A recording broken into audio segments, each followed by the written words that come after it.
Well, good morning, everyone, and welcome to this annual member meeting of our Connestee Falls Property Owners Association.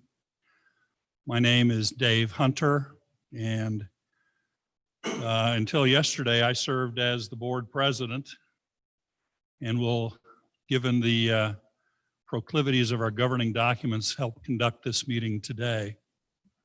Joining me here in the beautiful Cherokee room of the fabulous Connestee Clubhouse are directors Shirley Hallblade, Treasurer Jim Ungaro, Vice President Rogers Livengood, General Manager Jim Whitmore, Director Mike Sanders, Secretary Mary Freudenberg, Director Bob Morris, and Directors-elect Janet Saucier and Bryan O'Neill. Also joining us are Sharon Jenkins and Robert Ayers from the Connestee Falls staff.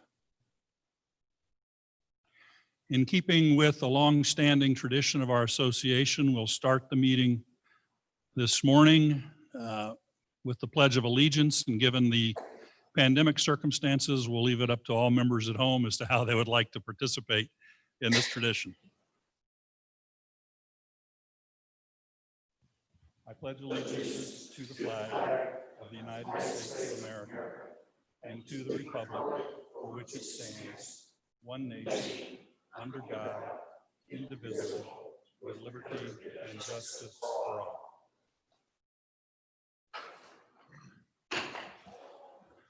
Thank you very much.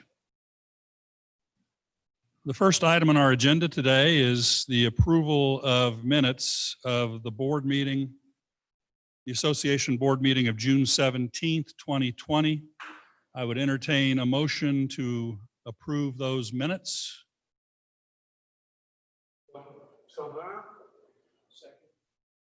The motion has been made and seconded. Any discussion of those minutes? Being none, all in favor say aye. Aye. Any opposed? The minutes are unanimously approved. The next item on our agenda is the introduction of our new board members. As I mentioned, Janet Saucier, Bryan O'Neill. They are with us today in the Cherokee room. I've asked them to make brief introductory comments, and so I will turn the platform over to Janet. And the camera is spanning as we speak, and the camera is on you, Janet. Okay, good morning, everyone. During the June board meeting, I'm going to do a little recap here. Dave Hunter listed 4 primary mission statement elements of our strategic plan. The first is promote Connestee Falls as a unique community to current and future members. The second, provide quality amenities, infrastructure, and service. Third, preserve our natural environment. Excuse me. 4, sustain the association's financial health. Dave then followed with this comment regarding item number 1, quote, incoming board member Janet Saucier has an extensive expertise and marketing experience in the somewhat esoteric world of brand building and marketing.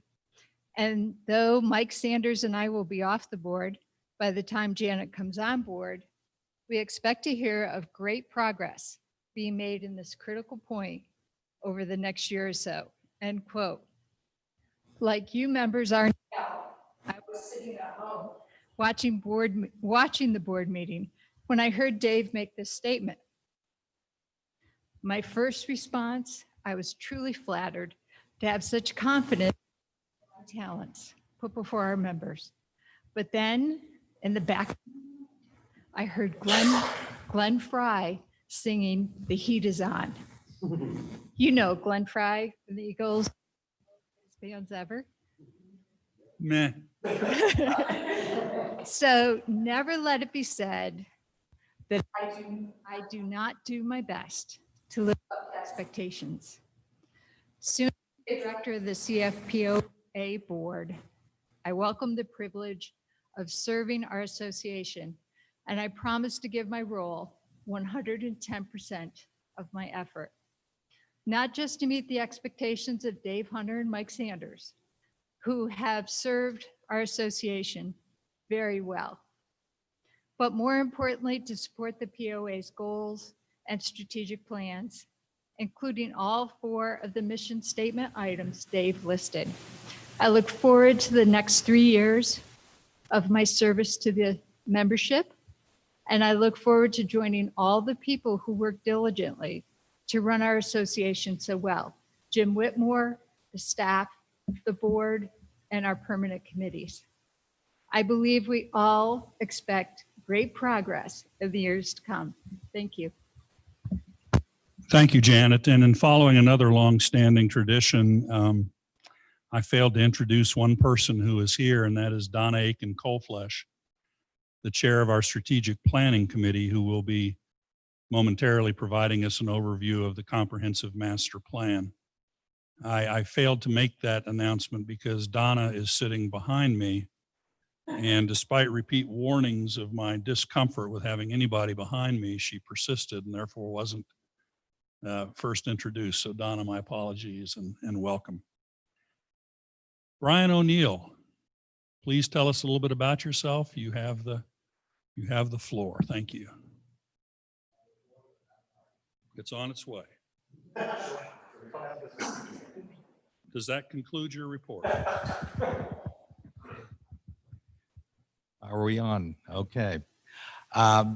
In keeping with what Janet said and talking about Dave's 4 mission statements, number 4 listed in those mission statements is financial health. I myself see that as being a number 1 priority, because if the community is not financially healthy, then all of the rest of our projects, aims, and plans are not going to be able to be carried to fruition. So that, for me, is a number 1 focus. After having served 3 years on the Strategic Planning Committee, I am also very much in favor of making sure that the Comprehensive Master Plan is carried on as a roadmap into the future. And I will be focusing on seeing that that work that has been done by the Strategic Planning Committee is carried forward for the future of the community. Thank you. Thank you, Bryan. Bryan mentioned the Comprehensive Master Plan that, quite frankly, 2 years ago was nothing but a twinkle in the eyes of several board members, most notably Marty Hodgkins, and to a much lesser degree myself. We really didn't know what we were talking about when we started talking about a comprehensive master plan. But we are so very fortunate to have dedicated permanent committee members that work so hard on behalf of our association and our members. And that applies most particularly to the work I've observed over the past couple of years as the liaison to the board liaison to the Strategic Planning Committee. That committee has been chaired by, in my 2 years, Shirley Hallblade, who now sits on the board, and Donna Aiken-Colflesh. And the level of dedication and attention to detail, patience, persistence in the face of frustration has been nothing short of amazing. And I wanted to express that to the Strategic Planning Committee, who in many instances over many months was meeting weekly to discuss the comprehensive master plan that you're going to see an overview of here momentarily. Donna, thank you to you and to your committee. To echo what Bryan said and Janet said, the comprehensive master plan is a roadmap for future boards, and I'll address it further in my board comments. So Don Aiken Coleflesh, please come forward and present the comprehensive master plan, which has been approved by the board enthusiastically. Thank you. Thank you. Can everybody hear me? Want to make sure I'm doing this right. There we go. Okay, thank you. Good morning, everybody. I am truly privileged to be here to represent the Strategic Planning Committee and talk about the comprehensive master plan that's been mentioned here several times this morning. As Dave said, it has been adopted by the Board of the Directors just recently. July 1st, a little miracle occurred and everything came together and it was adopted. So I'm just going to give you a brief overview this morning. There's a lot of information in that plan and we'll have it posted. Correct me if I'm wrong, Dave and Jim, but it'll be posted on the website coming up in the next week or so. Yes. So it'll be available for public consumption. But let's just go ahead and talk about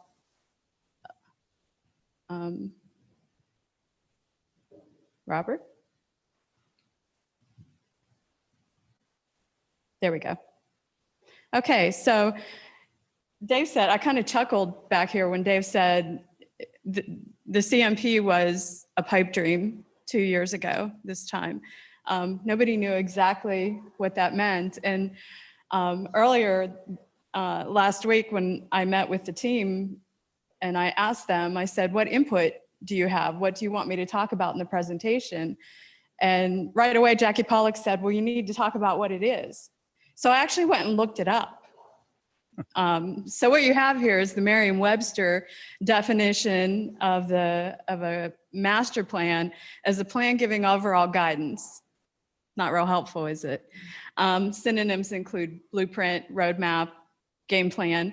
Wikipedia, on the other hand, says comprehensive planning is a process that determines community goals and aspirations in terms of development. So a little closer. If you put them together, the two definitions together, you have comprehensive master plan. In late 2018, the board asked the Strategic Planning Committee in an official charge to review key documents and data that was available to us. And the goal was to integrate those elements into the CFPOA comprehensive master plan. We had our work cut out for us at that point. There was a lot of research done. Team members went out and looked at, and at that time, this was under the guidance of Shirley Hallblade, who was chairing strategic planning at that point, went out and researched comprehensive master plans for municipalities, for homeowners associations, for property owners associations, for counties, for states. We looked at a lot of documentation. I think Bryan and Mary can attest to that as well. So when you look at the process we went through, the short version is that a lot has happened since Connestee Falls was a vision for somebody in the early 70s. So the date circled in the upper left-hand corner here, the newspaper article, is December 17th, 1971. We're coming up on the 50th anniversary of the establishment of Connestee Falls.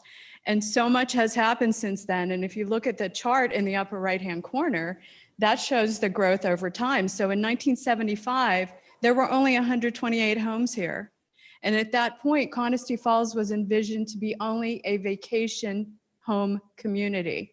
They were to be 1,200 square foot cabins to be vacation homes for people who came from hot areas, who wanted to cool off in the mountains or wanted to come here to a warmer climate during the winter.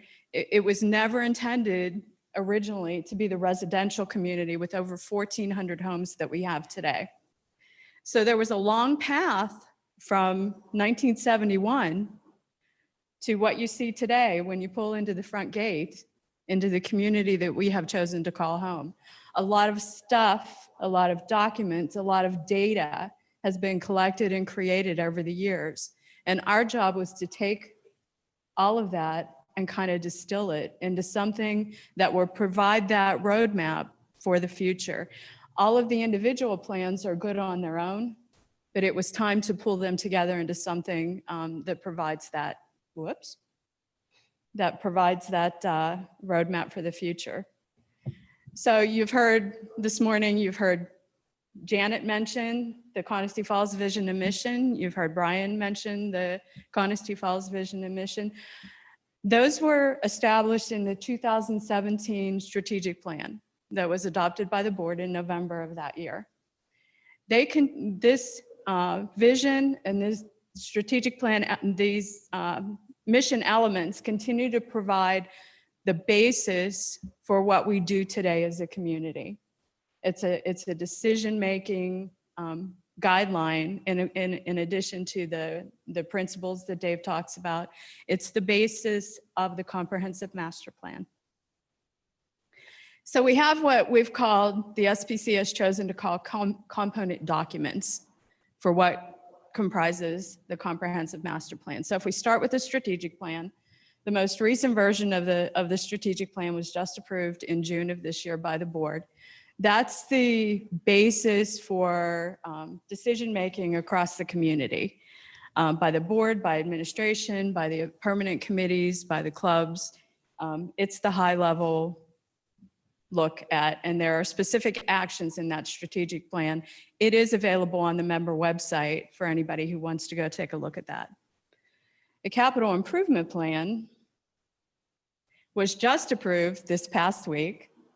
And this was the first time that a team was tasked to pull together a collection and identify the capital assets in the community and how things could be funded in the future for improvements, for buildings, to maintain the infrastructure, capital expenditures. And this is for stuff that kind of falls out of, right now, the annual budget timeframe.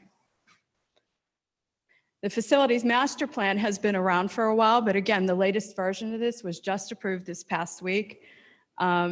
It's a little different from the capital improvement plan. It's a compilation, prioritization of proposed expenditures for purchase, renovation, replacement of amenities, infrastructure elements, and buildings at a high level.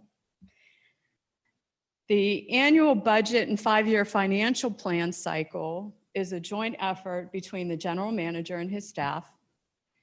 The budget planning comes first. That starts in the May, June timeframe with a budget letter that goes from the board to the general manager providing guidance for the budget preparation process. And then Jim and his staff go off with the finance committee and they start pulling that budget together that ultimately comes back to be approved by the board before it's presented sometime in the fall for a member vote.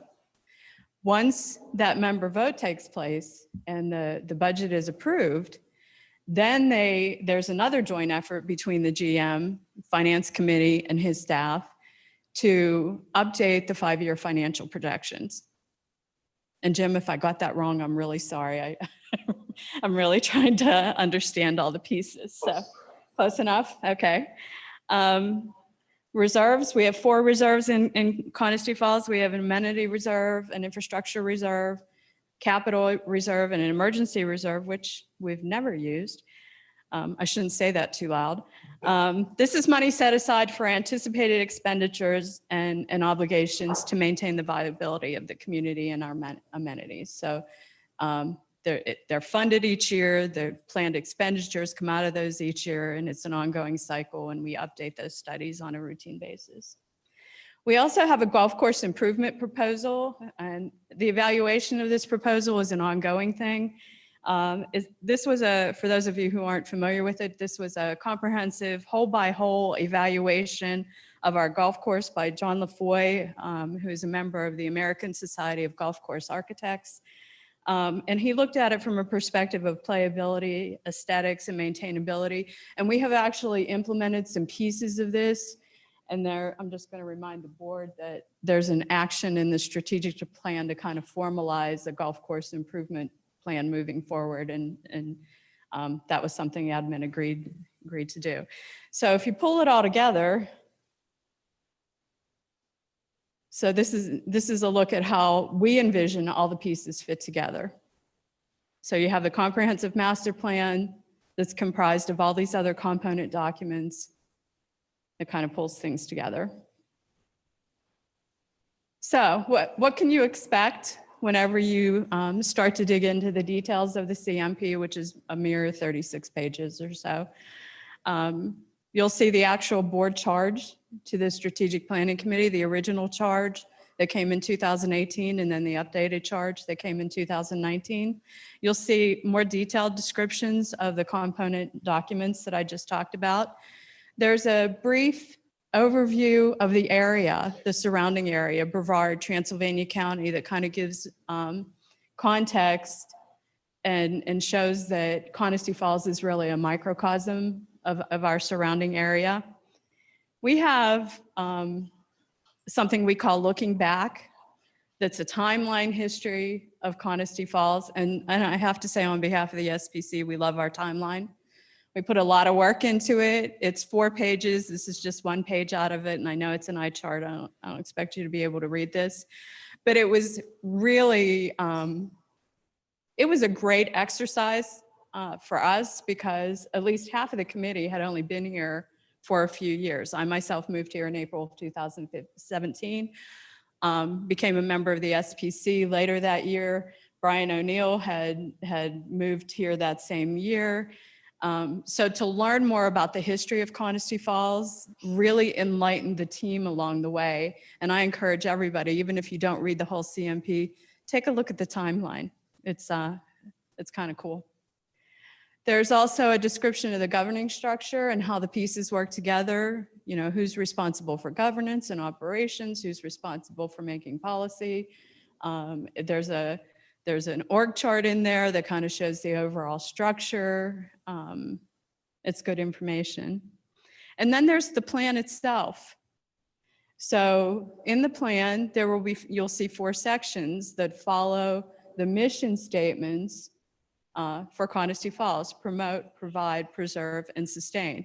In each section, there will be a description of where we are now in 2020. And I have in parentheses there, well, mostly.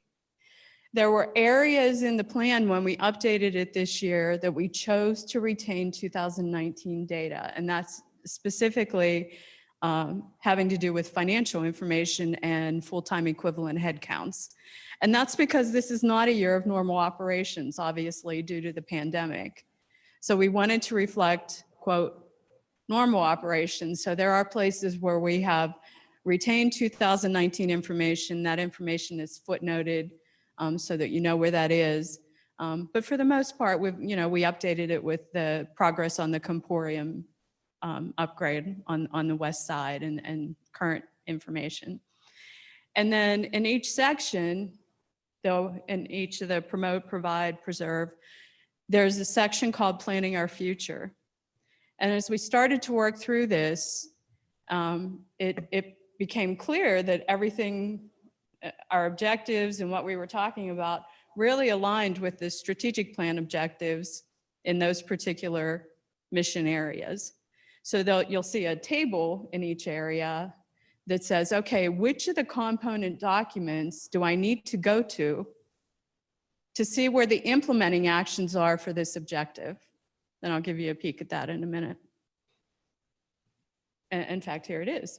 So this is the entire table. We call it At a Glance, Planning for Our Future. And I realize it's probably hard to read here, but what you see are the objectives in the columns on the left. And then each of the columns on the right is one of those component documents I talked about earlier. So strategic plan, the CIP, the FMP, alphabet soup here, the golf course improvement proposal, et cetera. And there are X's for the documents that a member can refer to see where, okay, where do I go to look at provide objective number 2, which is apply current and emerging technologies for Connestee Falls operations. So you're going to find stuff about that in the strategic plan, but you're also going to find stuff about that maybe in the budgets and the 5-year financial projections, depending on what the topic is. So that's a high level look at the actual plan.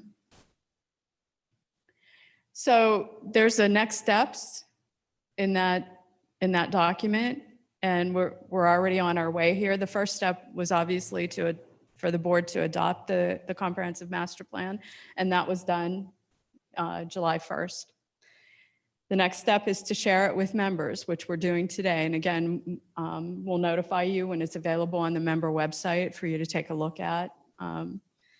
And then steps 3 through 6 are really ongoing and will continue to be ongoing through the years. And that is to prioritize the implementing actions and assign ownership. So the board is in agreement that there should be very specific actions. It's not up to the strategic planning committee to decide what organization should implement something. It is simply our responsibility to make recommendations that either are adopted by the board or not. Then the board and admin decides who is responsible for each action, assigns that ownership. We monitor progress along the way to show accountability, to make sure that things are getting done. And then we maintain the plan at the board's pleasure and direction moving forward. And that's going to happen. The monitoring is a piece that we maybe have not done well in the past, especially with respect to the strategic plan. The team who put together the strategic plan in 2017 did a terrific job of putting that plan together, and you'll see it provides the basis for the 2020 strategic plan. But something we didn't implement was a formal monitoring process.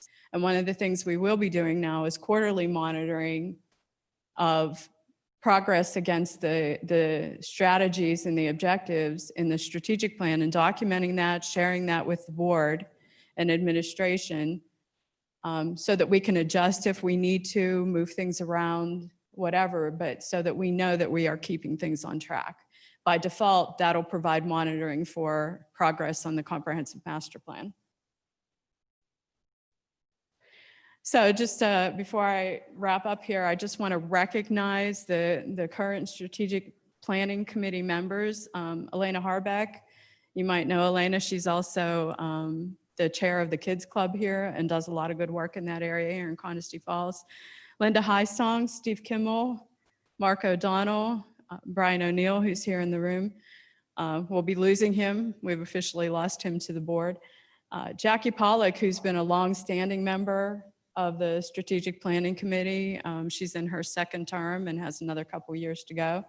Graham Smith, who is relatively new to the team, but is a valuable asset, and myself. And then we specifically want to thank a few people for their assistance along the way here and ongoing support. First of all, for those of you who have never had the pleasure of working with Sharon Jenkins, you don't know what you're missing. You can ask Sharon the most obscure question, and within about 15 minutes, she either has an answer or has made one up for you. And she just is so patient and is so good to everybody, and we wouldn't be here today without her help.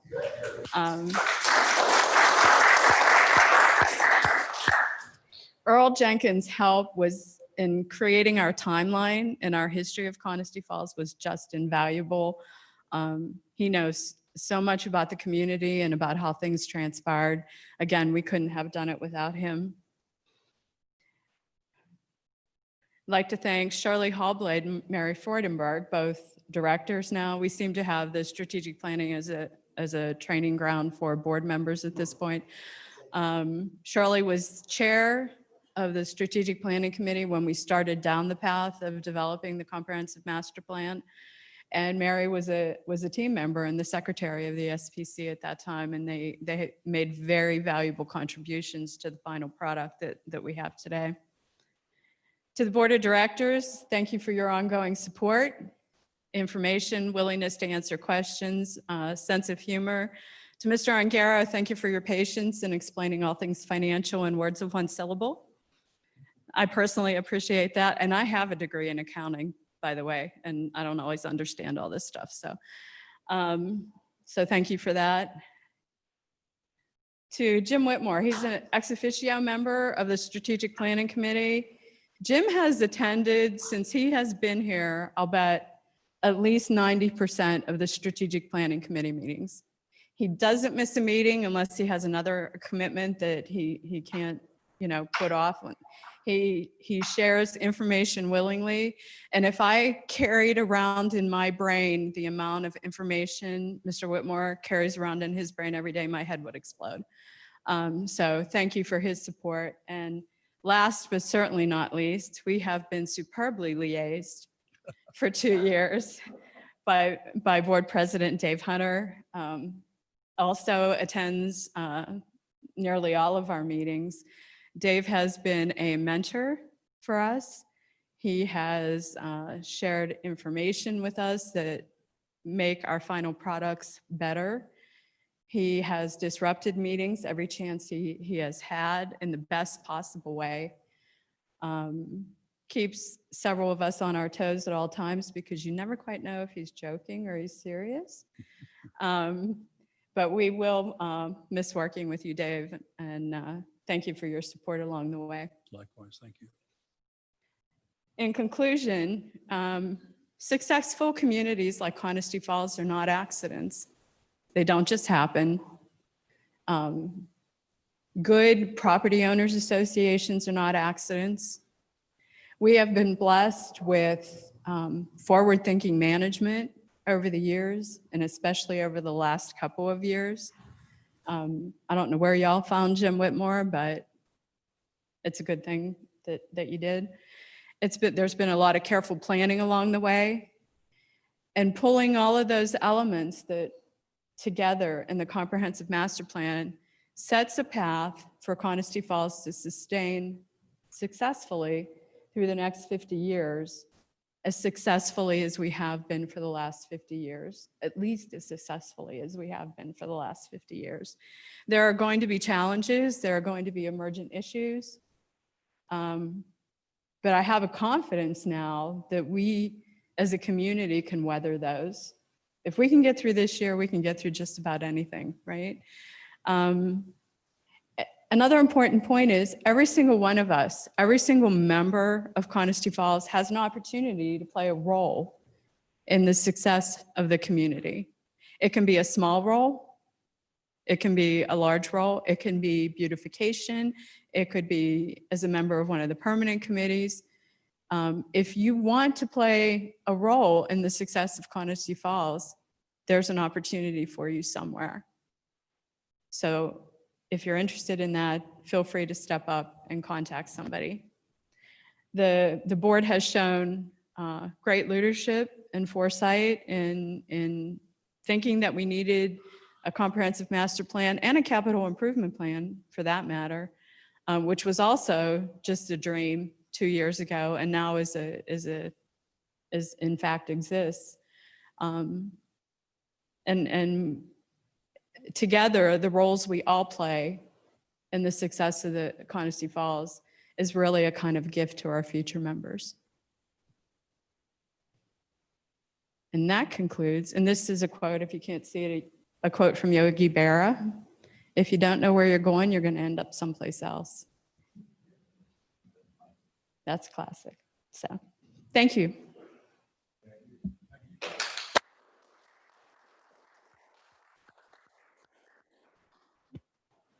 Thank you, Donna. And let me once again thank you and your excellent strategic planning committee. Robert, there's something covering my ruggedly handsome face on the screen. Okay, there we are. There we go. Donna, let me once again thank you and your strategic planning committee for just their outstanding service and hard work in development of the comprehensive master plan. And we look forward to the posting of that on our website and providing additional information and transparency to our members as the association moves forward. So thank you once again. Next item on the agenda, General Manager's report. I will answer the question later where we found Jim Whitmore. Anyway, Jim, thank you. Thank you. Appreciate the time today for everyone. Welcome to everyone here and people on TV. We'll give it is probably going to be an extended GM report. We received approximately 35 questions as of yesterday. I believe most of them are answered in my report. We will go through those and verify if there's some that were missed. Hopefully you all still understand that we are in a modified phase 2 reopening of the COVID-19 pandemic, which includes the face covering requirements, and that will go until, further down, thank you. That will go until August 7th. Most likely, that will probably extend past the 7th, but we will see what Governor Cooper says next week. We continue the current operations and do not plan on expanding upon them until restrictions ease, which may not occur for some time, as we talked about. Daily screenings, we still do daily screenings of each employee. That's how you'll see us wearing around these little stickers that we have that verify that we went through the screening process. We will continue that until we get to at least phase 3 of the reopening, so we can assure that the people working and helping run the community stay healthy. At any given point, we do have 3 to 5 people out due to the screening process where they show some type of symptom, whether it's headaches, temperature, fever. Once we have that possibility that they have some of the symptoms, we take them off the line, we send them to go get tested, and then we do not allow their return until we get a negative test result. Thankfully, we've probably done, I don't know the number, probably 30 to 40 tests over the last few months, and no one's tested positive as of now, so that's great. They have changed the guidelines a little bit. I don't know how many people keep track of this since it doesn't really impact them a lot, but the new CDC guideline does allow an employee to come back now within 10 days, even if they are diagnosed positive, as long as they don't show any symptoms or at least have a fever for 24 hours before that 11th day. So if in fact we have some scenario where someone gets sick, we will get them back on the line a little quicker. We may, even though that's allowed, we may extend that a little bit with pay just to make sure we're being as cautious as possible. But we'll see how that will play out. Again, hopefully we don't have to worry about that. Unfortunately, if we do have an incident, just as people are aware, if you do have an incident with a food and beverage operation where someone tested positive, there is a CDC requirement to shut down the establishment for 10 days and do a deep clean and verify that no one comes back on site until that 10-day quarantine period. There have been a few downtown establishments that have been hit with this. I know Square Root, I think, is closed right now. They had someone test positive. Again, hopefully that won't happen. We are still only aware of the 2 COVID-19 cases within Connestee. Due to privacy laws, the local health department is not allowed to notify us, or won't not notify us, if others within Connestee test positive. They will obviously do contact tracing with the individual to verify who they may have had potential contact with, and they will notify those people directly, which may tell the people within the community that someone within the community has it, but that doesn't mean we're going to know that. There's no requirement for them for either the health department or the individual to notify Connestee Falls administration or the HOA that they've tested positive. If in the case that we communicated, that was hearsay at some point, I decided to reach out to the actual individuals to verify whether the rumor was true. They verified that they did both have COVID. I asked them if I didn't use their name, whether it'd be okay to alert the community to that effect, and they were fine with that. There's some statements out there that we didn't notify people, for a month after it happened. Well, we didn't know it happened. I mean, we can't notify someone of something we don't know about. So that's the way that will sort of work. With the extension of phase 2 and the ability to not expand upon our offerings, we did officially have to release 6 employees who we just don't have enough work for at this point. If an opportunity arises in the future, obviously they will be given first shot at those opportunities. The furlough plan that we offered, the volunteer furlough plan we offered going back into April, did expire at yesterday, July 31st. So they will be paid any accrued vacation, and we offered COBRA. And then we work, Rocio, who's been a great attribute as our HR manager, has been working individually with these people to help discover what other opportunities may exist in the area and or what other things they may qualify for as far as assistance go. And we monitor the federal programs It's no fun to do that, but we do, and you hear all the bickering still going on. They did not come to any agreements as of yet. Hopefully, they did cancel their little recess for them for the Congress, so they are staying in session until they hopefully iron out some type of agreement. And once we know what that is, we will act accordingly.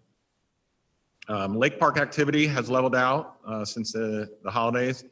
No main issues have been reported the last few weekends. There are comments about social distancing at the parks. Again, this is not a law or that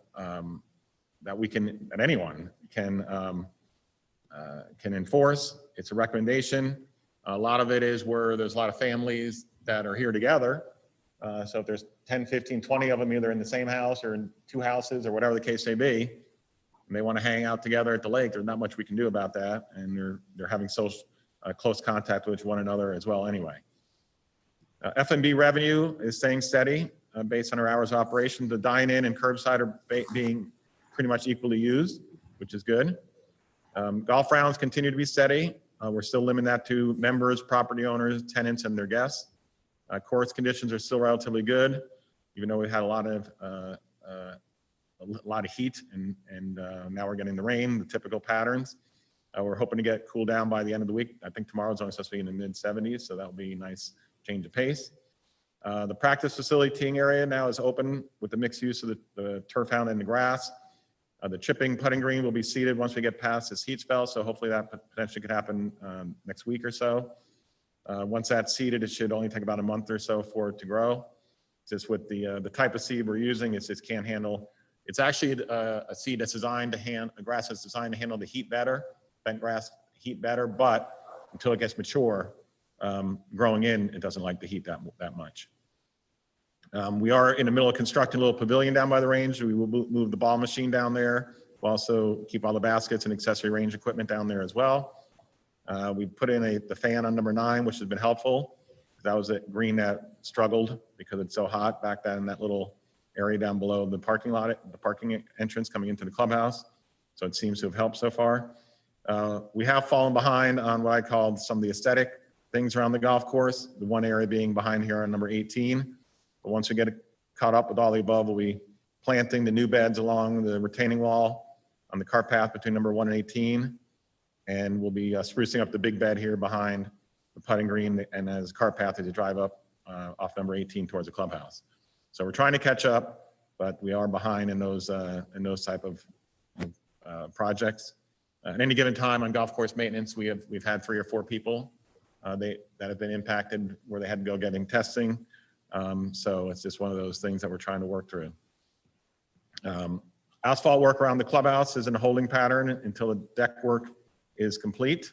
We'll go over that a little bit later. The road overlays on the main roads will start next week.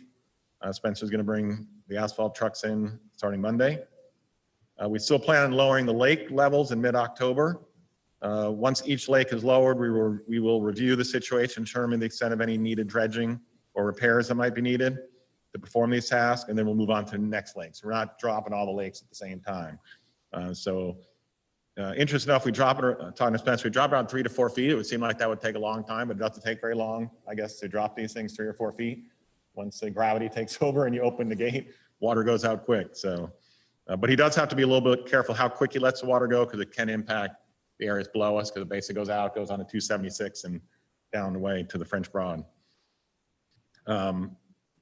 The Wantesca multipurpose building, we were hoping to get the county out this week to do the final CO. It did not happen. The county's behind as well, but hopefully they'll get that next week. And then we'll just finish out the punch list and hopefully get that open by the end of the month. Work on the clubhouse upper deck continues. We're hoping to pour the concrete deck Monday or Tuesday. Once the deck is poured, we'll let it cure for a week and we can let the tile work start. The new doors are here, so that's good. We don't have to wait for them. So once the tile work's done, we can install the doors, put on the trim, replace the flooring, and finish up. So we're hoping about next 30 to 45 days to have that complete. While this is longer than we expected, we also found more structural issues than we thought we would find along the way, which impacted our timeline. We had quite a few main beams, structural beams that were rotted underneath. And we wanted to make sure, since the area was opened up, that we were fixing everything that we needed to, so we didn't have to tear it down again sometime later. The good thing is once it's complete, we're getting most of the reservations and requests for dining opportunities are outside now here at the Cherokee. People are like to sit on the deck. Obviously, if you read the scientific data, being indoors in a restaurant is not one of the best things to do. So people want to sit outside. So once we have that deck open, we can add additional outdoor seating there as well. So we can add to our revenue stream and still do that with the amount of help that we currently have. There have been other reports, quite a few reports of people thinking that we have kudzu within the community. We do not. We have checked out the areas that specifically were concerned to people. We actually took some samples and sent them out just for verification, but it is what we thought it was, which is called fox grape. It is a native plant here in North Carolina. It actually does get a berry, and they actually do use it for some wineries. So, but it is a native plant, so we don't have an issue with that. There's also been concerns about bear sightings and coyote sightings and howls, where they may not see the coyotes, but they hear them.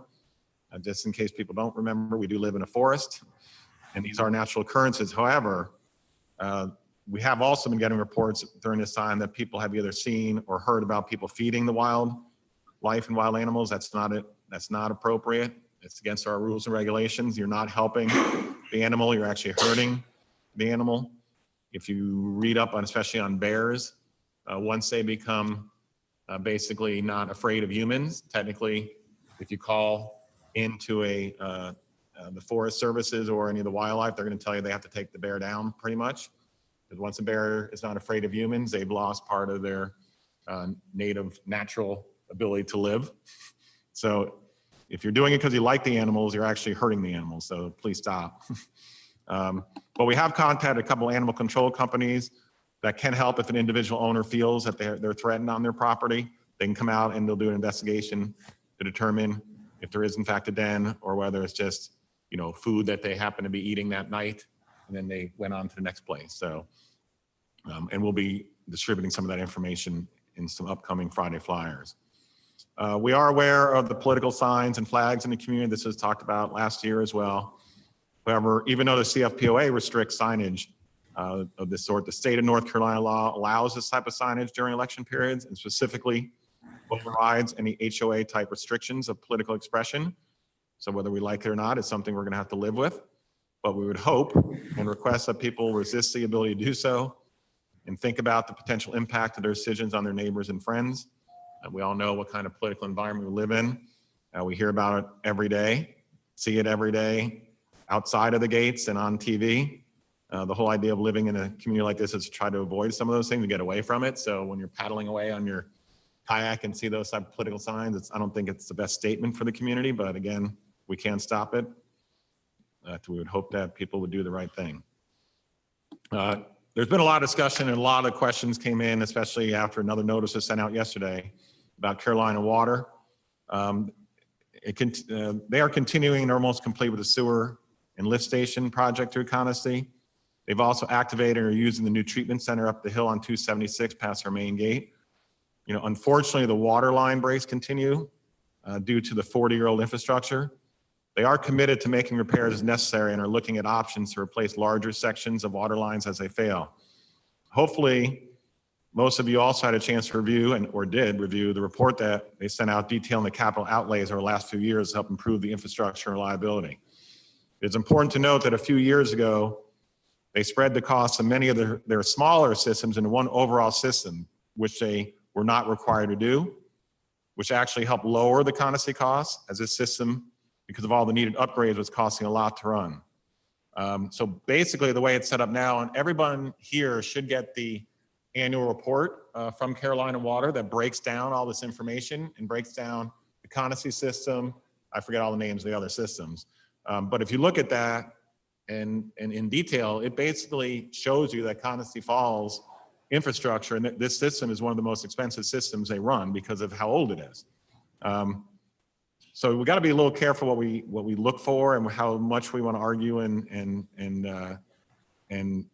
politically push back. Because there is, as I said, there is no requirement that they had to do that. I think they did it just because it was maybe simpler for them, even on an accounting standpoint, but at some point, if the costs of Connestee continue to grow because they got to replace so much infrastructure, they could separate the Connestee infrastructure and system again and go back to the utility commission and say, hey, we can justify a larger rate increase because this system's costing us, more money than what we're bringing in. So I understand everyone's frustration, but we just need to tread carefully on how we want to go forward with this challenge. Comporium has completed, when we talk about connectivity, Comporium has completed all the fiber home drops that have been requested on the west side. Of the 164 homes, 148 requested a service and have been hooked up. There are 2 people that want to get the fiber. They're not in Connestee at this point, and they want to be here when it's done. So the Comporium will work with them when they get in town to hook them up. Robert and I have been working with Comporium and have some agreements with them to start beginning hookups by adding some Wi-Fi hotspots. Most of these will be around the community to help in the common areas, such as the Equestrian Center, which is a dog park and organic gardens. The Wanteska multi-purpose building and park area that will extend out into the lake, we hope. Farther away, sorry. Out into the lake as well. Tennis, walking track area, the pool, bocce, pickleball. Toccoa Dam, again, which will do the dam and pavilion, but we'll also go out into the lake for an extended area so that if you're in the actual lake in a kayak or canoe and have some type of emergency or needed to use your phone, you'll be able to do that as well. And then we're going to try to upgrade Atagahi Park so we can get in the clubhouse so we can get extended coverage out more than what we have in these areas. Because at Atagahi we have it, but if you're in the pavilion, the lake pavilion, you don't really get a good signal, and pretty much in the lake you don't get any. So if we can get that out past the dock and out into the lake, that will help at Atagahi as well. Hopefully we'll have this all complete here in the next 30 to 60 days, maybe, but that's what we're shooting for. I have been able to confirm earlier this week that an adjacent landowner did agree to lease some property to a tower company for potential tower location. It appears it's the same company that we were negotiating with. So I'm assuming they have some of the same contractual agreements, which was they would have up to 2 years to determine whether they want to have a feasibility of having that tower or not. So we'll probably know something within the next, well, apparently they signed the agreement about 5 to 6 months ago. So probably in the next year and a half, we'll know more about whether that tower is going to go up or not, which will help with any tower and any of these adjacent properties would help us as well. The new mobile app will be coming soon. Hopefully the first or second week of August. Myself, Robert, and Sharon have been working with North Star, a new company, to finalize all the different portions of that.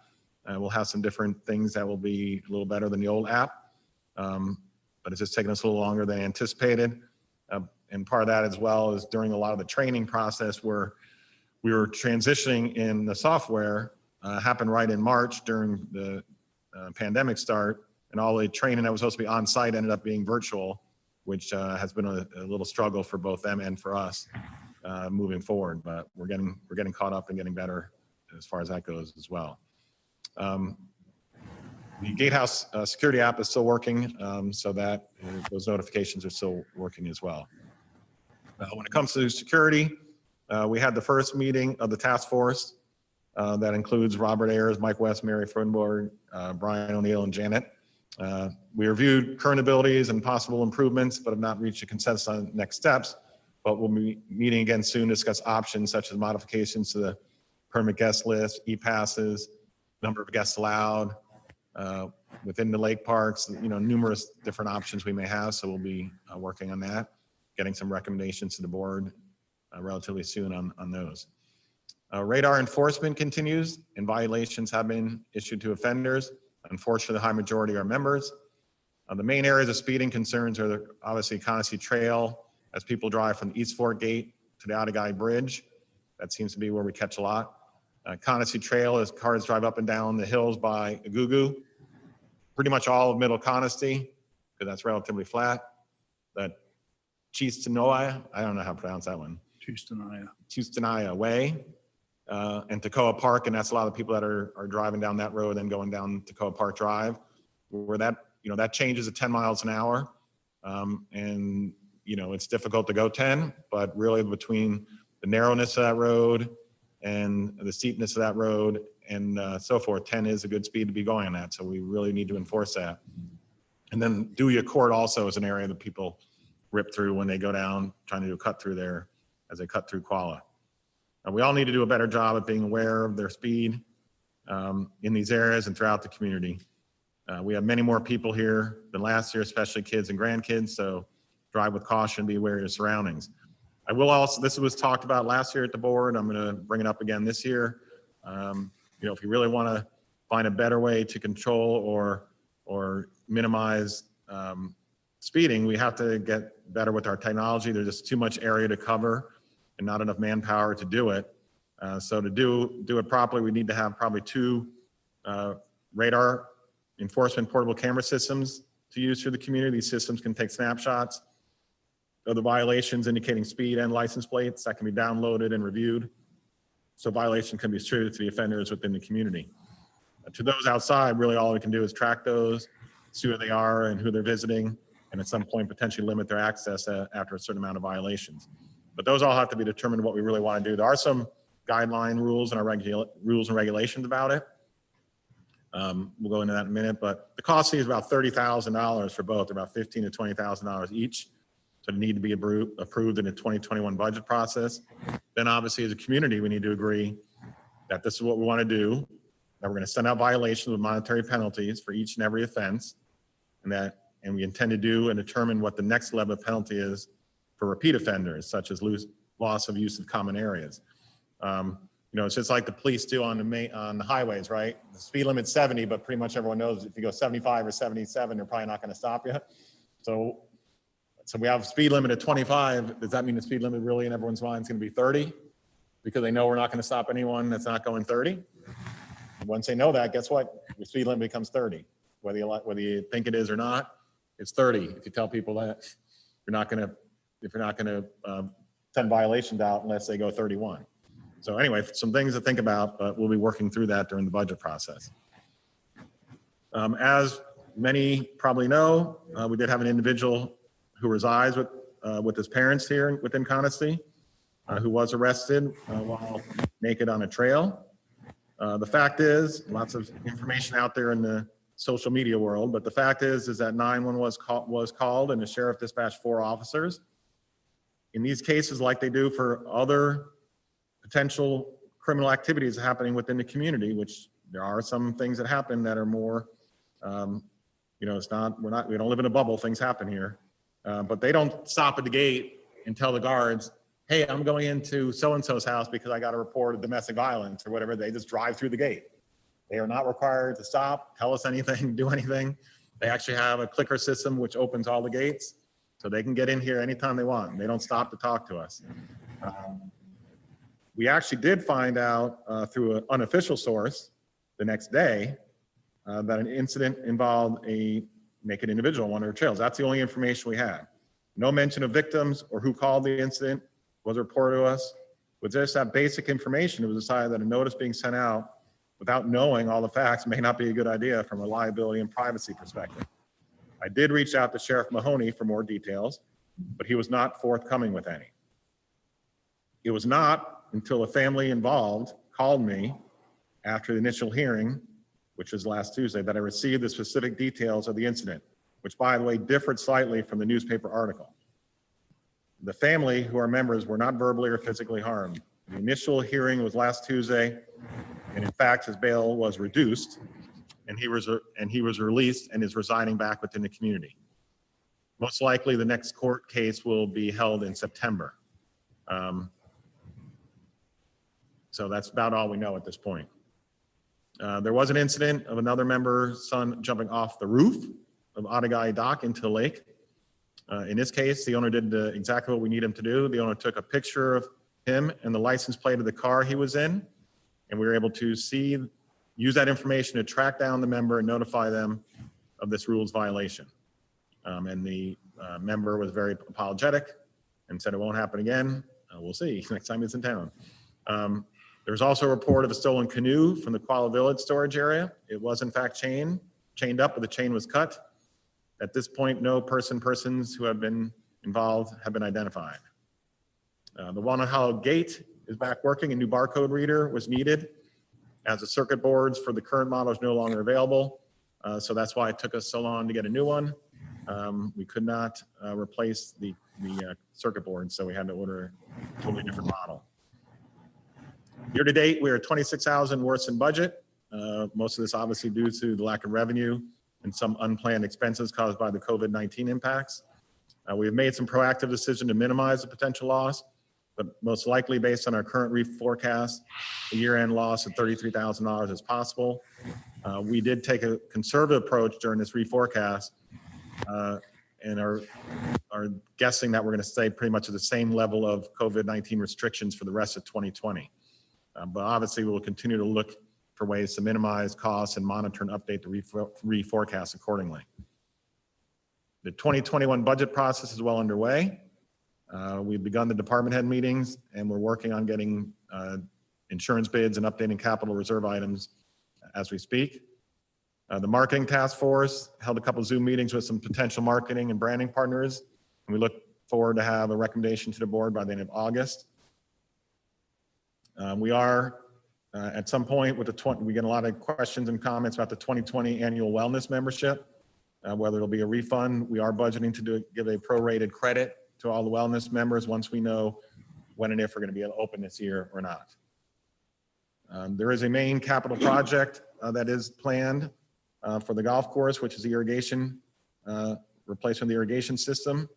We had 4 contractors bid on that. They submitted their proposals yesterday. All those will be reviewed for completion accuracy, and we'll rate them on a preference for the job. This will give us some good, accurate information for the decision-making process of the 2021 budget. There is still a large waiting list for both boat slips and organic gardens. We had anticipated building some additional boat storage slips at some of the lake parks, but have fallen behind due to our COVID-19 labor shortages when we furloughed over 75% of the community maintenance crew for 4 months to help us stay in financial stable position. Hopefully, these will be constructed later this year, but if not, they'll be ready for next spring. We have also been contacting the members who currently had slips that either do not have a vessel or have a vessel that obviously has not been used in some time. These members are paying their fee and do have the right to keep the slip under the current rules and regulations, but some of them have agreed to cancel their slip so it can be used by others. I think we've had about 30, give or take 30 openings of people that either didn't have a vessel or weren't using it and removed their vessel. So the list, the waiting list has been reduced, but it's still relatively large. And then we're also looking at adding additional organic garden beds next year on the other side of the creek at the Equestrian Center. That's part of the 2021 budget proposal, and that is in there. Some of the home sales in the community are accelerating. I think I was talking to a couple of realtors this week. I think there's over 20 closings that were scheduled between Monday and Friday of this last week. One of them was my home, so that's good. But the home sales are accelerating, unbelievable. A lot interest on the CFPOA lots are as well. And also we're seeing some private lots being sold off to some of the builders as well to do some spec homes. So these builders are actually getting directly in contact with the owners of private lots to look for spec home opportunities or custom home opportunities as well. So we're definitely in a seller's market right now. So anyone who's interested might be a good time because it's, from what I'm hearing, people are getting list price and getting backup offers for homes pretty quickly. So that's one of probably the advantages of the current pandemic. People are looking to get out of the more urban areas and looking to get into more rural areas. So that's one of the positives that's occurring from an economic perspective. With that, that is my report. Is that all? I told you it's going to be a little longer. You didn't want to talk about the phases of the lunar cycle or the ecosystem of the Icelandic puffin? Need some water. Thank you, Jim, for a literally exhaustive and very comprehensive GM report and update. We appreciate it. The next item on the agenda are comments from myself and Mike Sanders as the departing board members. I would like to ask Mike to go ahead and lead us off In that, I would preface Mike's comments by saying this is Mike's 4th year of service on the board. And Mike Sanders is very much an acquired taste, being that he is a lawyer and a judge, retired. His service to the board has been invaluable. And Mike doesn't say much at meetings, but when he does, those things tend to be very impactful and really warranting special attention. And he's led us into some traps and let us out of some traps, and has been just a real, Mike, I just want you to know it's been a pleasure to serve with you. And so look forward to hearing your comments. Thanks, Dave.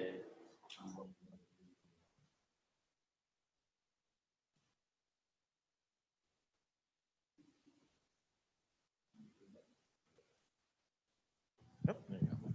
Thanks, Dave. I'm going to keep my comments very brief.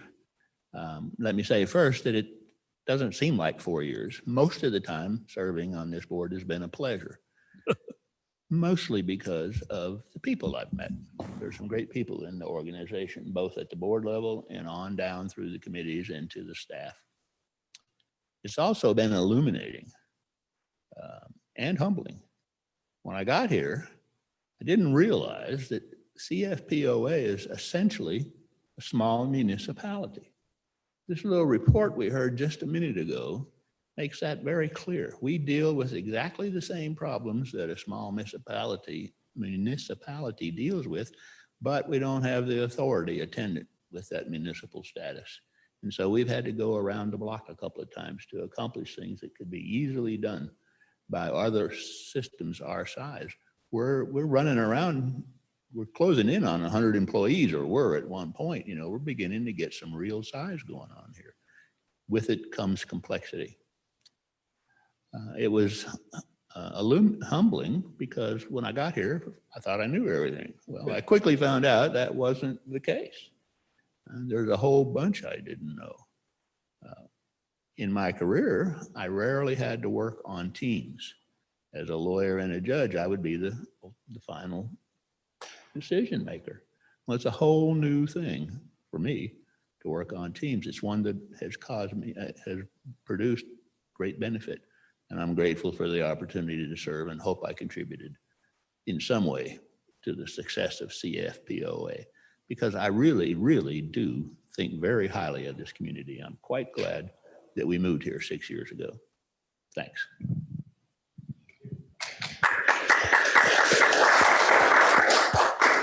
Thank you, Mike.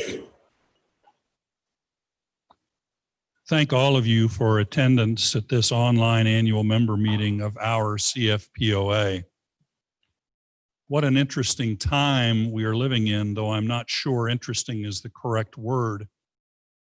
And despite the challenges and disappointments of life in a time of pandemic, the state of our association is strong, with a fortress balance sheet heavy in cash and liquid investments, rock solid administration and staff, a core of great Connestee volunteers, and as of today, a renewed, refreshed, and replenished board of directors supported and advised by dedicated permanent committees hard at work in the areas of strategic, financial, facilities, architecture, and environmental planning.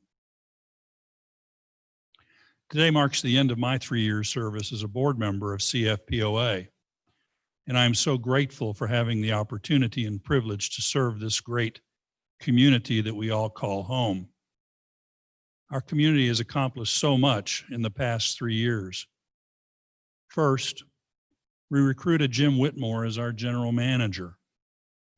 I served as the board liaison to the GM recruiting team comprised of Mary Alice McBrayer, Jackie Pollock, Fred Durand, Doug Whitney, and Charlie Goldsmith, with interim general manager Sharon Jenkins serving as scribe and official repository of CFPOA institutional knowledge. We received over 40 resumes from all over the country, interviewed 5 candidates via Skype, Jim Whitmore being the first candidate to so interview. We went through our scripted interview questions, answered any questions that the candidate may have had, thanked and excused the candidate before comparing notes and opinions. Sharon sat quietly in the room, and I asked her to weigh in with her opinion of Jim. And with a smile, she said, "I think I just met my new boss." We repeated the process and conducted the other scheduled Skype interviews. At the end of the day, we participated in the secret ballot ranking of the candidates we had interviewed. And Jim Whitmore was our preferred candidate by a very wide margin. We're so fortunate to have Jim working on behalf of CFPOA. And as acknowledgement of a job well done by joining us in 2018, the CFPOA board has unanimously approved a 3-year extension of Jim's contract through July of 2024. My thanks to Jim and his outstanding staff, the department managers, the finance folks, Lynn and Chris in the front office, the maintenance team, both general and golf maintenance, the golf professionals, the clubhouse staff, and our wonderful dining team, both front and back of house, and all of the other staff members that make this a wonderful place to live. Most notably, I want to personally thank the wonderful Sharon Jenkins for her patience, insight, institutional knowledge, and willingness to cheerfully always go the extra mile to make sure the best job possible gets done. So thank you, Sharon. Second, renovations to our clubhouse were completed in 2018, and those renovations would not have been possible without the dedicated volunteer efforts of board members Carl Burkhart and Tom Ranke. Sorry, Tom. I know how to say your name. FPC Chair Larry Rourke, and design committee members Ann Hill and Donna Hunter. The entire Connestee community joins me in thanking each of you and others for your dedication and persistence in the face of the frequent setbacks and disconnects encountered in any renovation of a near 50-year-old building like our clubhouse, a clubhouse that soon enough will once again take its position as the social and dining hub of a vibrant, thriving Connestee Falls. Third, in May of 2019, Connestee came together as a united community in approving the West Side fiber optic installation project. In the past year and a half, we have generated $238,000 in CFPOA-owned West Side lot sales and $136,000 in West Side amenity fees. And as Jim mentioned, 148 of the 164 member homes impacted by this project have requested fiber optic service and been hooked up. And if you'll permit me a side comment, none of us envisioned COVID-19. And I can't imagine living without adequate internet service, and yet a significant portion of our community was doing just that.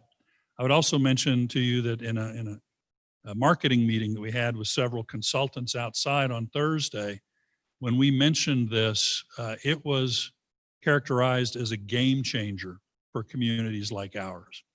For our community to now be able to go out and say, we have really good internet service throughout our community is a game changer. And it's going to be a driver of market value and brand value and perceptions of our community.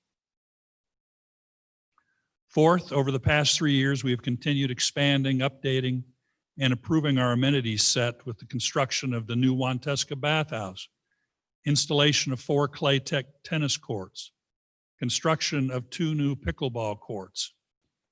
Let me state parenthetically there that I can't tell you the number of people that I have encountered either at the dog park or around our campus that mention pickleball, and almost universally they talk about it. Boy, we thought, what a joke. What is pickleball, and why would we ever be interested in that? And they go and they get involved and they love it. They just absolutely love being part of the pickleball community here in Connestee Falls. We've expanded clubhouse parking, and a wonderful golf practice facility is just now coming online. The board has just approved the 2020-2021 Facilities Master Plan developed by our Facilities Planning Committee under the leadership of Chair Larry Rourke and Co-Chair Ann Hill, that includes a number of exciting amenities expansion proposals that are likely to be included in the 2021 CFPOA budget to be voted on by members in the fourth quarter of this year. Fifth, over the past 3 years, we have increased our long-term focus regarding governance, planning, and administration via the development of detailed financial projections that have proven uncannily accurate. Thank you, Mr. Ungaro and accounting staff. A detailed update of the CFPOA strategic plan, a better than ever facilities master plan, a capital improvement plan that for the first time identifies long-term CFPOA assets valued at over $50,000 for which no purchase or replacement funding sources have been designated. I know how exciting that sounds to our members, but it was a deficiency in our fiscal management practices that you could drive a truck through. So my thanks to Shirley Hallblade, Marty Hodgkins, and the other members of the Capital Improvement Plan Task Force on their delivery of this outstanding new tool.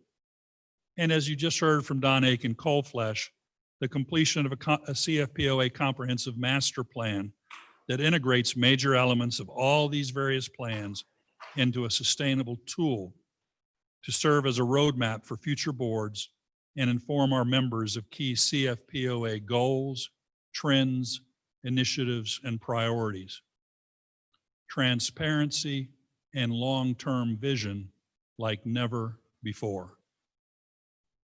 Sixth, we have augmented the ongoing frequent communication from CFPOA admin and the board provided by the Friday Flyer, regular e-blasts, and Connestee Fall News with the launch of weekly Clubhouse Happenings newsletters.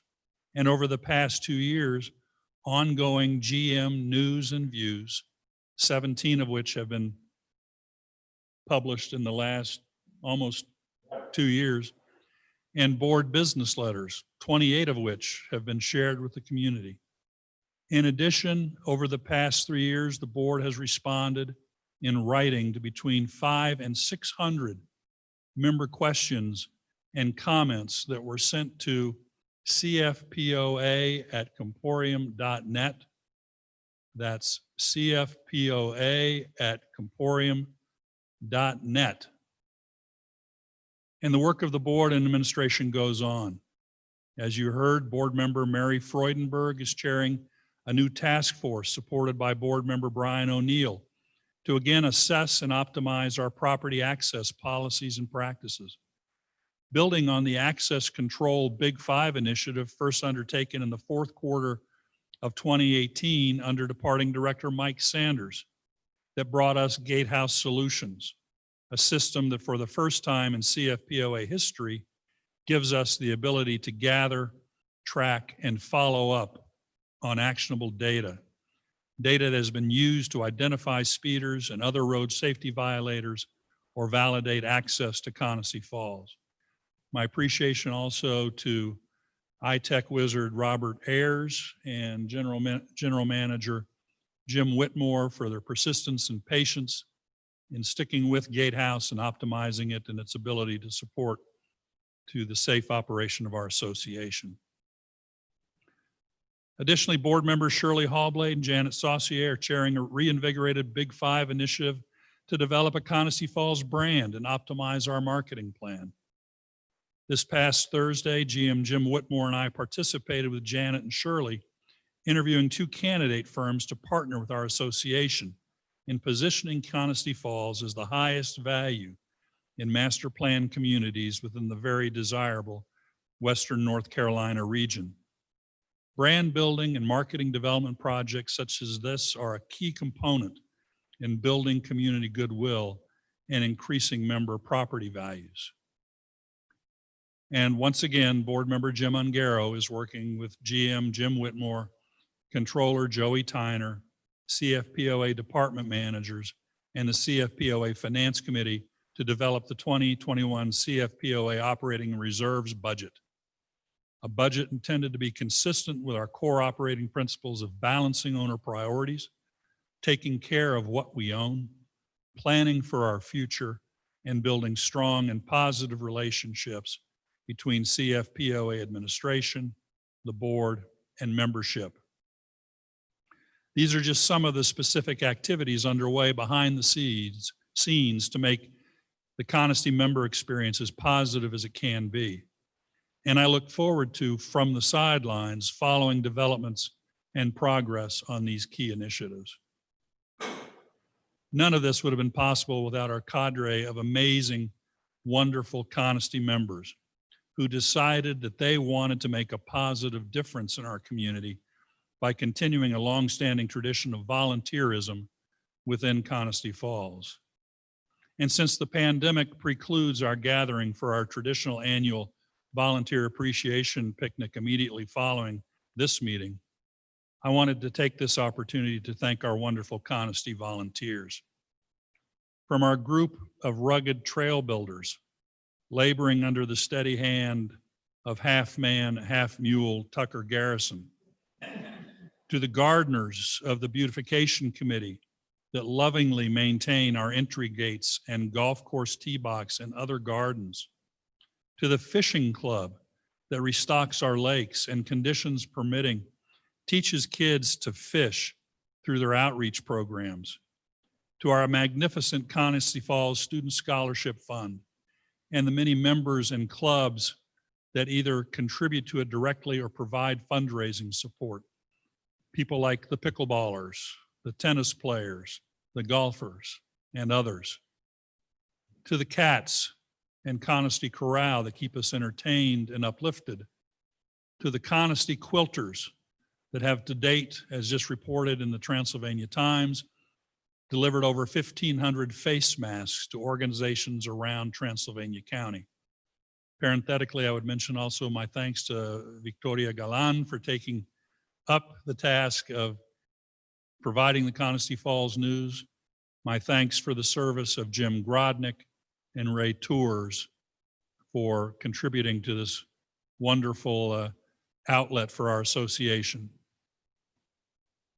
To the almost 50 members of the 7 permanent committees of the board, architecture and environment, facilities planning, finance, strategic planning, judicial, audit, and elections. Some meeting weekly, such as A&E throughout the year. Others meeting weekly as needed, such as strategic planning and finance. Just amazing commitment by a group of wonderful, amazing, productive volunteers. To all of these and all the others not mentioned by name, they are the lifeblood and spirit of Connestee Falls, and I am humbled by them and so appreciative of them. And let me pause here and also thank my fellow board members through the years. What a joy it has been to work with you. Like Mike Sanders, I know that I too am a bit of an acquired taste, and I appreciate your patience, your insight, your voices of support and guidance. I really, of the greatest takeaway from my service has been the relationships that I have established with just wonderful people over my 3 years of service on the board and 3 years plus service on the finance committee. Clearly, while great progress has been made, there is much work still to be done. We are not and will never be a perfect community. We will never live in a bubble. Pandemics will creep through our gates somehow, particularly in the early stages when there is no clear consensus anywhere as to how to mitigate and minimize. We will always be susceptible, prone to the frailties, flaws, and dark shadows of human nature, all forms of misbehavior, even criminal behavior, and should never be surprised when they are evidenced within our gates. There will always be varying levels of compliance with rules, regulations, social norms, and expectations, some that through their behavior show disregard and contempt for our rules and regulations inside and outside our gates, those that speed, those that treat staff disrespectfully or not worthy of appreciation, those that don't pick up after their dogs because some undefined they will pick it up. Adolescent males will always tempt fate by jumping into the lake from waterfront roofs to impress either their adolescent male buddies or some other subject of their adolescent infatuation. Jim Whitmore and I took a trip down memory lane yesterday talking about that. Me too. Internet trolls will, from here on out and forever, signal their disappointment and outrage regarding the entire spectrum of decisions made and actions taken without ever once getting involved in the process, without ever once gathering and considering facts before opining, without ever once volunteering their time, without ever once sharing their expertise or proposing any solution. A tip of my hat to the leads on Nextdoor. Thank you for your service and support and dedication. Your efforts do not go unrecognized. The board and administration are all aware of this, and I am confident they will continue to work diligently, mostly behind the scenes, to address these and other challenges that are common to all communities, no exceptions. In closing, allow me to share with you something that came up in the marketing partner calls that occurred this past Thursday. Jim Whitmore chaired the meeting and asked the participants to introduce themselves. I introduced myself as, quote, the lamest of lame ducks, as my board term was ending 2 days after that meeting. We had a great discussion about the possibility of developing a Connestee Falls brand, a Connestee Falls personality, if you will, something that our community is known for both inside and outside our gates. As our Zoom conference call came to an end and final comments were solicited, I asked permission to make a comment, and I said something like the following. If I could propose a single brand element, a single characteristic, a single thought, image, or emotion by which Connestee Falls is known for and symbolizes, both within our gates and the greater community outside our gates, it would be an expression of profound gratitude that all Connesteeans feel for our beautiful mountain and forest homes. Connestee Falls is probably the only community around here where everybody that lives here comes from somewhere else. We are all de facto outsiders. Rod, you were born here, weren't you? Well, that negates that, but barely. We are all de facto outsiders, and we are so grateful for what is here. Profound gratitude and respect for the mountains and forests with their waterfalls, lakes, and rivers. Profound gratitude and respect for the local people, many of whom have been here for many generations, their heritage, their history, their families, and their culture. Profound gratitude and respect for all the organizations and groups working so diligently to care for one another, our neighbors, brothers and sisters that for any number of reasons are facing a tough time. Profound gratitude and respect for staff members and all the wonderful things that make this the wondrous place that it is. That is what I would like to see, that Connestee Falls be recognized by all as a wellspring of profound gratitude and respect. And it is with profound gratitude and respect that I again thank you for the privilege and honor of serving our wonderful community.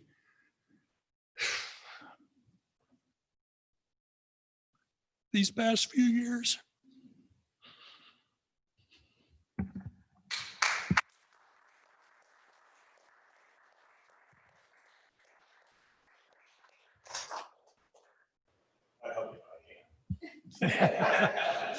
I would reject your hug. I thought I was going to make it.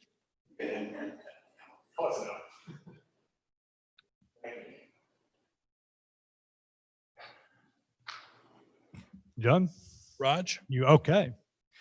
I'll, I want to start by saying I'm going to do this a little differently, and that I'm going to kind of recognize our two departing members, and then I will mask up and take them their plaques so we can save on time. And as you just witnessed from Dave's address there, as I get through my 2 years on the board, I do find these board transitions to be a time of mixed emotion. The board operates in a collegial manner, and as a result, we do become very good friends. There is a sadness at the departing of our two members today and an excitement that comes with our two new members. Mike's term has been a total of 4 years, and his willingness to share his thoughts on all things legal has been invaluable to our community. In addition, I know from my experience, you served 1 year as secretary, I believe, or was it 2? 2 years as secretary.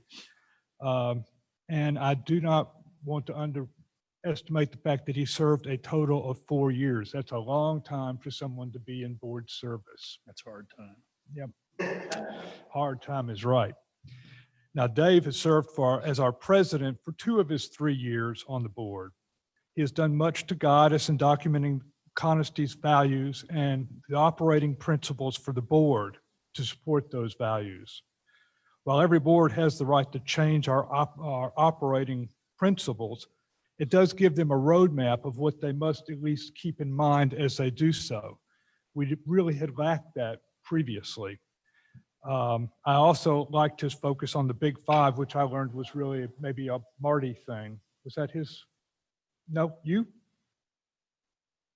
It's all me, Raj. Oh, okay. I should have never asked a question because I already knew the answer. Or does that make me a good lawyer that I never ask a question I don't know the answer to? But it kept us focused on key things. I will close with thanking him for always keeping us mindful of each other and the community that we are serving in all our decisions. I thank both of you sincerely from the bottom of my heart for your service.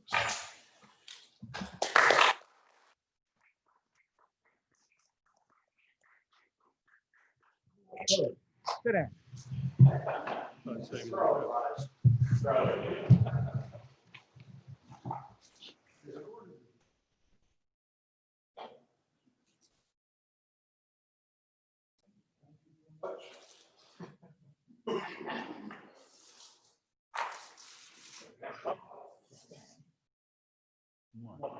You too. Thank you so much. So now to the fun. Yes, now to the Yeah, I'm fun. fully recovered. Thank you, Raj. Sure. And for everybody's participation. Today. Member questions Okay, and comments. General Manager Jim Whitmore. yep. So what I'm going to do, I think, as I said, I answered a lot of them in the GM report, but I'm going to go through all the ones that we previously got yesterday at the deadline. Then there are a couple online, it looks like, that came in. So the first question was better cell coverage. We talked about that. Another one was plans for more amenities, another pool, organic garden spots, more kayak slips. We did talk about kayak slips and organic garden. I'll get with this individual and talk about the pool. We do have a pool enhancement and expansion plan on the books as far as part of our wellness addition, but we have that whole project on hold, obviously due to the pandemic.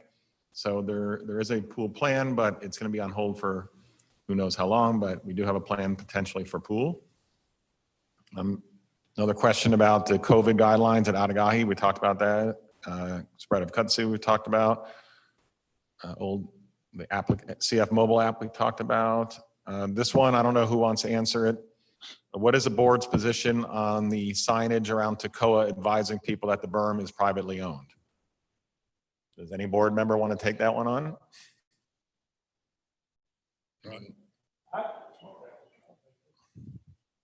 First, let me say that I am indeed owner of a lot on a lake.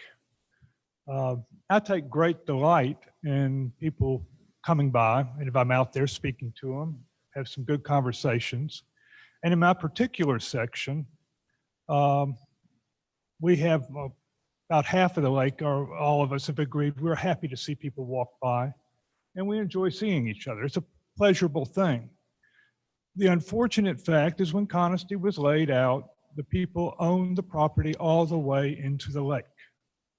And so they absolutely have the right to do that. I don't think it is the right thing to do, but they have that right. And we did go to court on it when it first came up, and we lost. The state ruled that no, they do own to the water, and they have a right to restrict your access to their land. So there's really nothing we can do about it, but I would emphasize to those who do post signage that maybe it's not the right thing to do. I hate that I hear stories that sometimes people are not respectful of their property, and I can understand that frustration. I personally do not have that problem where I live. So if I were to have that problem, I don't know how I would feel, but I would like to say that it's probably not the most community-oriented thing to do. Yeah, thanks, Raj. Another question, can guests use amenities when not with the owner? And the answer to that question is yes. Some areas, whether it be the golf course or the pool, do have some restrictions on the number of guests. That will be something we will talk about. I mentioned in my GM report, that is one of the discussion points we will talk about, especially at the lake parks where they want to put some limits on. But currently, current rules and regulations do not require the member to be with the guests in certain locations within the community. Another question, or a statement. I think it's important to seek member input before implementing facility master plan and strategic plan. And then when will the results of the last membership survey, other than a summary, be available on the website? I think the way it works is a board has to adopt and approve it first. It will be publicized like we talked about and put on the website. And that's when the member input will come about. Hopefully the people will read it, whatever it is, strategic plan or comprehensive master plan or the capital improvement plan. And if they read it and have any questions or comments or concerns, they should send those into the board and or admin, and they will be considered and talked about at any future revision of those documents. As far as the membership survey goes, we had planned on doing some Zoom or online meetings on that, and we determined that it'd be best to wait until at least the third or fourth quarter to do that, hopefully when we have more of a normal operations to go over, since it obviously took, the results were based on different operations than we are now, and the action plan was based on having full operations as well. What's now? This person says we should change the bylaws to require everyone to have an email and Zoom. Unfortunately, we can't do that. We can recommend, but basically the only legal information a person has to give us is their name and address, which we get off the deed. And if they don't want to give us a phone number or email or anything else, we can't force them to.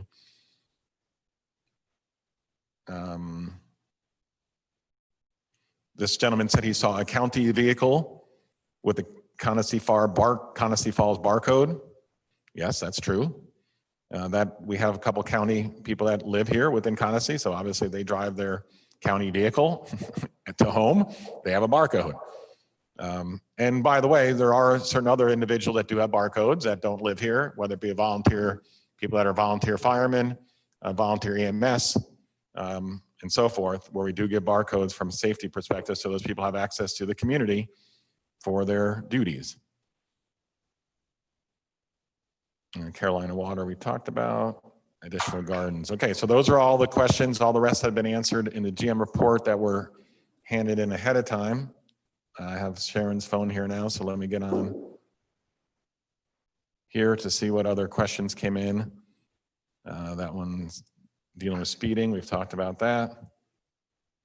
This question is about boats and other vessels, water vessels. I believe all boats and pontoons that come from outside have to come in through the main gate. That's correct, in order for them to be sprayed. This doesn't help. Does the same spraying policy of boats coming outside apply to canoes, kayaks, and paddleboards? The answer to that question right now is potentially no. If people come in the East Fork Gate after hours, or people come in the Walnut Hollow Gate after hours and they're visiting someone within the community and they have a kayak on top of their vehicle, it's not getting sprayed. There's no way to do that. So that is another discussion that we're going to have at the security task force level to determine whether they want to restrict any other non-member boat access into the community, and whether that would apply to the other vessels like we're talking about, kayaks and canoes and so forth, which might be a little difficult to enforce, but we're going to at least talk about it.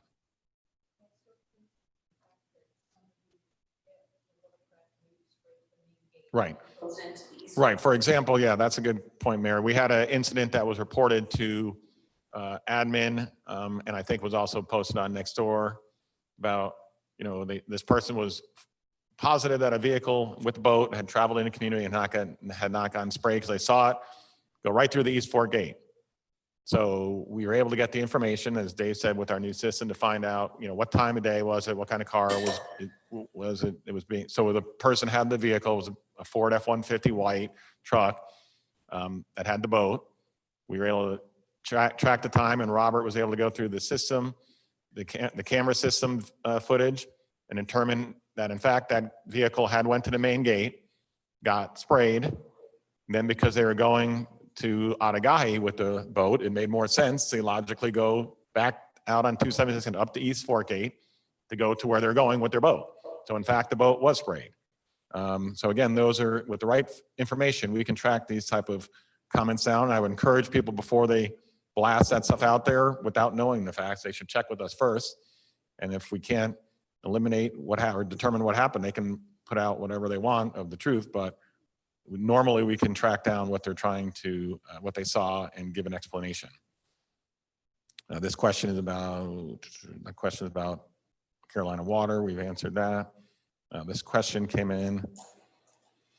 Thank you for the post. These are unprecedented times with major human and financial impact on everyone. In light of this and members facing, for sure, some financial concerns, can you share what the guidance is for the budget 2020-2021 letter? Yeah, basically, the board and admin is working on the budget letter basically says to try to keep everything at the current levels. We are looking at potentially pushing some of the major capital projects out a little further, whether it be the wellness center and some other capital items that we can push a year or two out. We are also looking, obviously, at trying to minimize the assessment increase. So we're looking at opportunities of what we can do, whether it be payroll, whether it be insurance, which are big main factors of our budget, of what we can do to minimize those increases. And the other big question is, what do operations look like, especially in, let's say, the first quarter of 2021? What level of COVID is still going to be impacting operations, whether it be especially food and beverage in the clubhouse. So do we, start budgeting for a normal year, January 1, or do we say, hey, even if we get there, the clubhouse may, and food and beverage may be restricted for the first month or two of 2021. So we got to take all those things into account, determine what makes sense, and then make sure the community understands what those potential changes in the budget may mean for service levels and or capital projects and or any of the other things that we sort of have taken for granted over the years. So we have to, nothing's free in life. You have to determine what you're willing to take, what you're willing to give and take, and determine, is this still a product that we're comfortable with and meets the expectations of what the majority of the members want. I don't know, any Jim wants to add anything to what I may have missed on the budget letter, but I think I hit most of it, but I tend to gloss over things sometimes. I think the one thing we're considering when we look at the budget for next year is we can make our plans as we did for 2020. But if something happens, we have the flexibility to adjust the operations to a level that we can sustain the financial strength of the community through and to the end of the year. And hopefully things would be better in 2022. Thank you.